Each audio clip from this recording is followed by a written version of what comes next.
এইটা কোন ধরনের হিপোক্রেসি ভাই? গত 16 বছরে হাসিনা তো এই ধরনের এই যে ন্যারেটিভ, এই ধরনের যে আদারিং, এই ধরনের যে হচ্ছে প্রপাগান্ডার মাধ্যমে তো সে টিকেছিল। যখন আমার বোন সাবিকুন নাহার তামান্নার উপর যখন সাইবার বুলিং হয়, অথবা আফসানার উপর যখন সাইবার বুলিং হয়, যখন উম্মে সালমার উপর সাইবার বুলিং হয়, অথবা ফাতিমা তাসনিম জুমার উপর সাইবার বুলিং হয়, তখন ওটাকে জাস্টিফাই দেওয়া হয়, তখন তাদেরকে শিবির বলে ফ্রেমিং করা হয়। কিন্তু যখন অন্য কোনো ঘটনা হয়, ওই ঘটনা আমরাও প্রতিবাদ জানাই। সবার আগে যখন কালকে ঢাকা বিশ্ববিদ্যালয়ের যে শিক্ষার্থী, যৌবনের শিক্ষার্থী একজন নারীকে যে শব্দ চয়ন করেছে, সবার আগে আমরা প্রতিবাদ জানিয়েছি। আমরা বিশ্ববিদ্যালয় প্রশাসনের সাথে কথা বলেছি এবং আমরা লিখিত অভিযোগ দিয়েছি প্রক্টরের কাছে যেন দ্রুত সময়ের মধ্যে তার বিরুদ্ধে ব্যবস্থা নেওয়া হয়। কিন্তু আমরা দেখতে পেয়েছি তাকে দায় মুক্তি দেওয়ার জন্য সকল গ্রুপ ঐক্যবদ্ধ হয়ে গেছে। যে অপরাধী তার বিচার না করে, যখন আমরা বিচার চাচ্ছিলাম, সেই বিচার না করে তাকে দায় মুক্তি দিতে চাই, তাকে শিবির নেতা বলে তাকে ফ্রেমিং করতে চাই। এইটা কোন ধরনের হিপোক্রেসি ভাই? গত 16 বছরে হাসিনা তো এই ধরনের এই যে ন্যারেটিভ, এই ধরনের যে আদারিং, এই ধরনের যে হচ্ছে প্রপাগান্ডার মাধ্যমে তো সে টিকেছিল। যেই ছেলেটা গতকালকে একজন শিক্ষার্থীকে যে শব্দচয়ন করেছে, ওই ছেলের ফেসবুকে যদি আপনারা যান, ছাত্রদলকে অ্যাপ্রিসিয়েট করে তার অনেকগুলো পোস্ট আছে। তো আপনারা একটা ছবি পাইলেন সে কোন সময় কোন প্রোগ্রামে গেছে, তাহলে এই যে ছাত্রদল সংশ্লিষ্ট তার 10-এর অধিক যে পোস্ট আছে, তো এইটা দ্বারা কি প্রমাণিত হয়? সে তো অনেক অ্যাক্টিভ ছাত্রদল।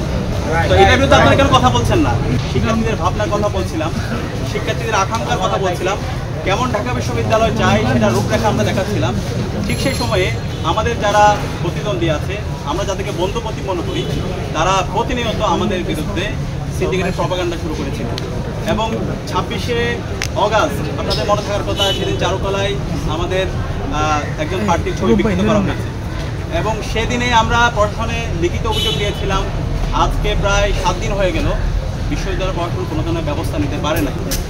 এবং একই সাথে এখানে আমরা যারা প্রার্থী আছি, সকল প্রার্থীদের বিরুদ্ধে ক্রমাগত প্রপাগান্ডা। আমি আপনাদেরকে একটা কাজ দিয়েছিলাম, আমাদের ফেসবুক আইডিগুলোতে গিয়ে কমেন্ট সেকশন একটু চেক, সে কমেন্ট সেকশন যদি একটু চেক করেন, প্রত্যেকটা কমেন্ট সেকশন সেটা হচ্ছে বট ফোর্স চালায়। বট ফোর্স কারা চালায় সেটা আপনারা জানেন। প্রত্যেকটা আইডি তারা আমাদের বাপ মা ধরে আমাদের বোনদেরকে যে ভাষায়, অশ্রাব্য ভাষায়, তাদের নিজেদের আইডি থেকে এবং তাদের ফেক আইডি থেকে, বট আইডি থেকে যেভাবে তারা অশ্লীল ভাষায় যে শব্দচয়নগুলো করে, সেগুলো ঢাকা বিশ্ববিদ্যালয়ের শিক্ষার্থী হিসেবে আমরা শব্দচয়ন করতে চাই না। তো আমরা এই ধরনের সিন্ডিকেটের প্রপাগান্ডার প্রতিবাদ জানাই। আমরা মনে করি ঢাকা বিশ্ববিদ্যালয়ের আমরা যারা শিক্ষার্থীরা আছি, আমরা যারা প্রার্থীরা আছি, আমাদের সবাইকে দায়িত্বশীল আচরণ করা দরকার। যেটা অন্যায় সেটাকে বোধ করে অন্যায় বলা দরকার। কিন্তু আমরা দেখতে পাই সিলেক্টিভ প্রতিবাদ। যখন আমার বোন সাবিকুন নাহার তামান্নার উপর যখন সাইবার বুলিং হয়, অথবা আফসানার উপর যখন সাইবার বুলিং হয়, যখন উম্মে সালমার উপর সাইবার বুলিং হয়, অথবা ফাতিমা তাসনিম জুমার উপর সাইবার বুলিং হয়, তখন ওটাকে জাস্টিফাই দেওয়া হয়, তখন তাদেরকে শিবির বলে ফ্রেমিং করা হয়।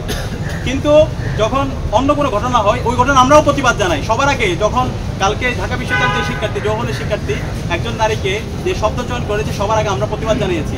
আমরা বিশ্ববিদ্যালয় প্রশাসনের সাথে কথা বলেছি এবং আমরা লিখিত অভিযোগ দিয়েছি প্রক্টরের কাছে যেন দ্রুত সময়ের মধ্যে তার বিরুদ্ধে ব্যবস্থা নেওয়া হয়। কিন্তু আমরা দেখতে পেয়েছি তাকে দায় মুক্তি দেওয়ার জন্য সকল গ্রুপ ঐক্যবদ্ধ হয়ে গেছে। যে অপরাধী তার বিচার না করে, যখন আমরা বিচার চাচ্ছিলাম, সেই বিচার না করে তাকে দায় মুক্তি দিতে চাই, তাকে শিবির নেতা বলে তাকে ফ্রেমিং করতে চাই। এইটা কোন ধরনের হিপোক্রেসি ভাই? গত 16 বছরে হাসিনা তো এই ধরনের এই যে ন্যারেটিভ, এই ধরনের যে আদারিং, এই ধরনের যে হচ্ছে প্রপাগান্ডার মাধ্যমে তো সে টিকেছিল। আপনারা কি আবার হাসিনার পথ বেছে নিলেন? আমরা এই ধরনের ন্যাক্কারজনক যে ঘটনা, যে এই সমস্ত বুদ্ধিজীবী, সকল বুদ্ধিজীবী যারা নিজেদেরকে দাবি করে, যারা এই ধরনের হিপোক্রেসি করছেন, আপনাদের ভণ্ডামি জাতির কাছে পরিষ্কার হয়ে গেছে।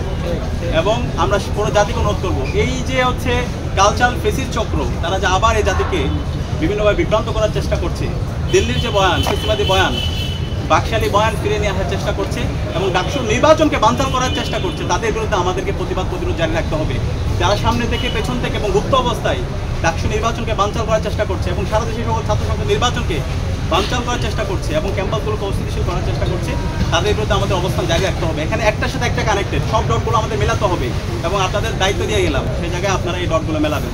এবং একই সাথে আমরা দেখতে পেয়েছি যে ছেলেটা গতকালকে ওই একজন শিক্ষার্থীকে এইভাবে হচ্ছে সে যে শব্দচয়ন করেছে, ওই ছেলের ফেসবুকে যদি আপনারা যান, ছাত্রদলকে অ্যাপ্রিসিয়েট করে তার অনেকগুলো পোস্ট আছে। তো আপনারা একটা ছবি পাইলেন সে কোন সময় কোন প্রোগ্রামে গেছে, তাহলে এই যে ছাত্রদল সংশ্লিষ্ট তার 10-এর অধিক যে পোস্ট আছে, তো এইটা দ্বারা কি প্রমাণিত হয়? সে তো অনেক অ্যাক্টিভ ছাত্রদল। তো এটার বিরুদ্ধে আপনারা কেন কথা বলছেন না? এই যে এই ধরনের ফ্রেমিং করা, ভাই আমরা এখন ডাকসু নির্বাচন করছি, আমরা প্রতিদিন কমপক্ষে 2 থেকে 3 হাজার শিক্ষার্থীর সাথে আমাদের সাক্ষাৎ হয়, শিক্ষার্থীরা ছবি তুলে। এখন এই ছবি তোলা মানে যদি সেই শিবির হয়ে যায় তাহলে তো এটা এক ধরনের হিপোক্রেসি। এবং এই ধরনের ফ্রেমিংয়ের রাজনীতি, এই ধরনের ভণ্ডামি রাজনীতি আপনারা বন্ধ করেন। আপনাদের শিক্ষার্থীদেরকে নিয়ে ভাবনা, শিক্ষার্থীদেরকে চিন্তা, সেগুলো আমাদের জাতির সামনে নিয়ে আসেন।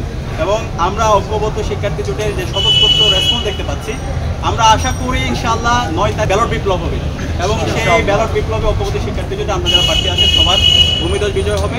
এবং আমি সবাইকে অনুরোধ করবো, যত ছাত্র সংগঠন আছে, যত প্রার্থী আছে, আমরা যেন আইডিয়ার প্রতিযোগিতা করি, আমরা যেন সততার সাথে রাজনীতি করি।